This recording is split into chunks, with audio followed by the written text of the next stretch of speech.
seperti pemerintah dan sebagainya. Itulah dunia, nggak ada ideal. Bicara masa kesusahan hidup dan kesengsaraan, para nabi jauh lebih luar biasa dibandingkan gitu. Nggak ada yang namanya orang nggak punya masalah, tapi punya masalah. Tinggal bagaimana cara kita menyadarkan diri kita, menyadarkan kepada Allah Subhanahu wa Ta'ala. Itu udah rumus dunia, Pak. Udah rumus dunia. Nggak ada yang baik-baik saja, pasti. Dunia itu capek, lelah, betul. Memang dunia itu tempatnya lelah, tempatnya capek, tempatnya sabar itu kan bisa. Dah berapa lamanya sih kayak gitu? Ya mungkin kalau kita diomong orang, dimaki orang, difitnah orang, mungkin kan ibadah kita kurang, pahalanya kurang, Allah sayang sama kita, Allah bikin dosa kita dihapus dengan cara apa? Orang ngomongin kita. Allah ingin cukup kita punya simpanan amal.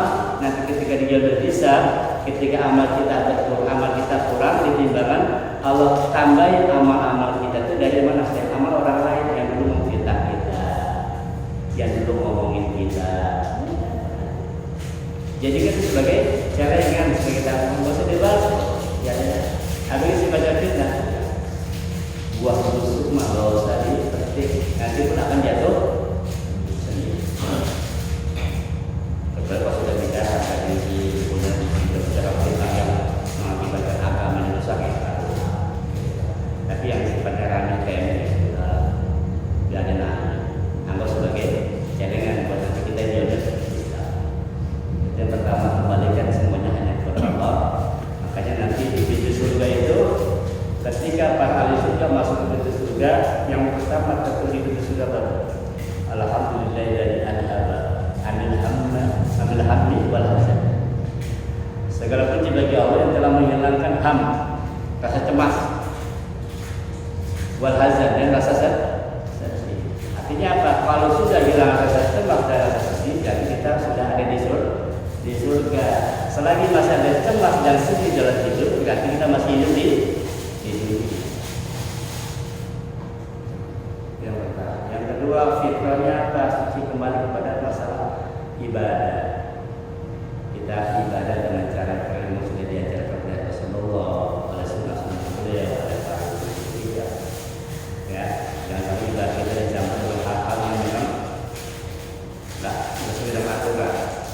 Selagi masih ada dalilnya, selagi masih ada sandarannya, sudah. Nggak usah kita ribut masalah perbedaan. Yang satu pakai gunung, satu enggak, tapi semuanya ada dalil di sana. Karena bisa jelas, man ahdasa fi amrina hada, barang siapa yang mengada-ada sesuatu yang baru min amrina dari urusan kami, dan nggak ada batasnya, nggak ada dalilnya, nggak ada sandarannya, bahwa lebih itu. Selagi memang masih ada dalilnya, memang silakan. Kalau usah kita ribut. Yang perlu ada dalil ada, yang nggak perlu ada isinya. Dua-duanya ada dalil, dua-duanya ada sumber. Yang satu kayak begini, yang satu diam, ya sudah, dua-duanya ada dalil. Begitu terkadang masalahnya kita memaksakan pendapat kita pada orang, ini jadi masalah. Padahal kita itu bukan Tuhan, kita juga bukan Nabi. Kadang-kadang pemahaman kita perlu sepaham, mungkin orang lain lebih paham terhadap sesuatu. Nah, kita akhirnya apa? Menjas orang, menyakiti orang. Bahkan sampai disesatkan orang. Padahal belum tentu orang yang kita sesatkan itu orang yang kita bilang orang yang nggak punya itu nyata. Itu ahli pikir yang tiap hari selalu menyebut asma Allah. Padahal kita tiap hari hanya menyebutkan keperluan orang. Sementara orang yang kita omongin ada orang yang senantiasa menyebut asma Allah. Kita nggak tahu. Makanya kembali lagi, selagi masih ada sandaran, ada dalilnya, dan itu nyata-nyata tidak tertentangan, nggak usah pada berantem. Ya kayak saya di sini ngaji itu ngajar, saya nggak mau bendera hijau, bendera merah, bendera kuning. Kita nggak pakai bendera apapun. Mau bendera apapun silakan masuk ke kajian kita. Kita itu menyampaikan apa berdasarkan kita pahami dari kata-kata. Mau golongan apapun terserah. Ya, kita tidak bawa-bawa bendera, apalagi bawa-bawa partai. Udah nggak musim, ya. Gitu. Kemudian yang terakhir, Masalah apa? Masalah ihsan, masalah akhlak, sosial. Jadi ukuran ibadah itu paling tidak ada 3 aspek kita penuhi. Misalkan sholat kita benerin, memang karena Allah. Yang kedua, dengan cara yang benar menurut syariat. Yang ketiga, ada imbasnya dari sholat. Jadi setiap kali satu pekerjaan, satu amal yang kita lakukan itu paling tidak ada 3 aspek yang kita penuhi. Insya Allah, kalau 3 aspek yang kita penuhi, ini akan menjadi kita bahagia dunia dan di akhirat. Baik, kita lanjutkan kajian kita tafsir Bisama. Kemarin sudah surat apa? Al-Buruj. Sekarang masuk dalam surat Al-Insyiqaq. Al-Insyiqaq ini artinya terbelah. Apa artinya? Terbelah. Ini termasuk dari surat Makkiyah. Apa surat Makkiyah?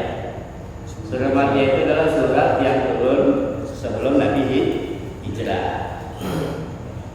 Surat ini turun setelah surat Al-Infitar. Berarti itu setelah surat Al-Infitar. Nah, diriwayatkan dalam sebuah hadis, ya, dalam berbagai macam riwayat, ada cerita Bukhari, kita Muslim dan sebagainya. Abu Hurairah, seorang sahabat besar, sahabat Nabi, jika dia mengimami sholat lalu membaca surat Al-Insyiqaq, maka beliau sujud tilawah. Abu Hurairah dari berbagai sumber yang didapatkan, berbagai kitab hadis, beliau itu kalau mimpin sholat, jadi imam sholat, ketika baca surat Al-Insyiqaq, beliau melakukan sujud tilawah. Begitu pula ketika dalam surat Al-Alaq atau surat Iqra. Apa sujud tilawah? Nah, itu kan. Sujud tilawah itu sujud sebagai sunnah. Apabila ketemu ayat-ayat sajadah,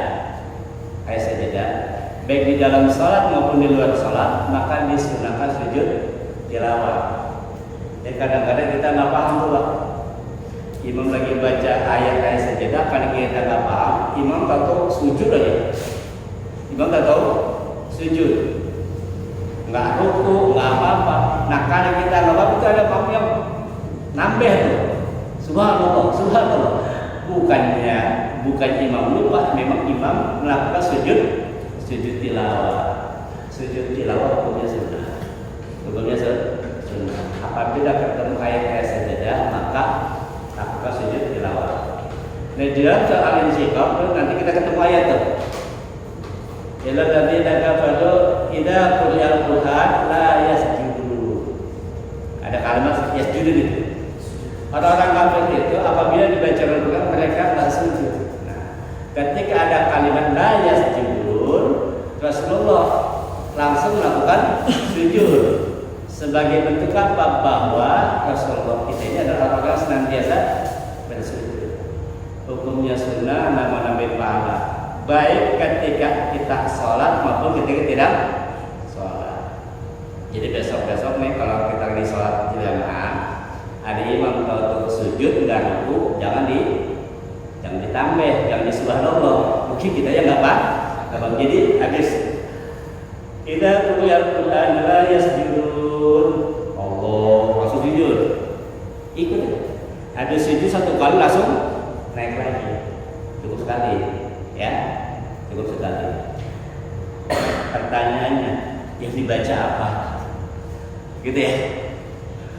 Bacanya apa tuh? Bacanya apa aja? Ya, boleh sebisa kita, gitu kan. Nah, cuma banyak yang kan bacaan itu banyak. Antara lain yang umum dibaca, rajin dibaca apa?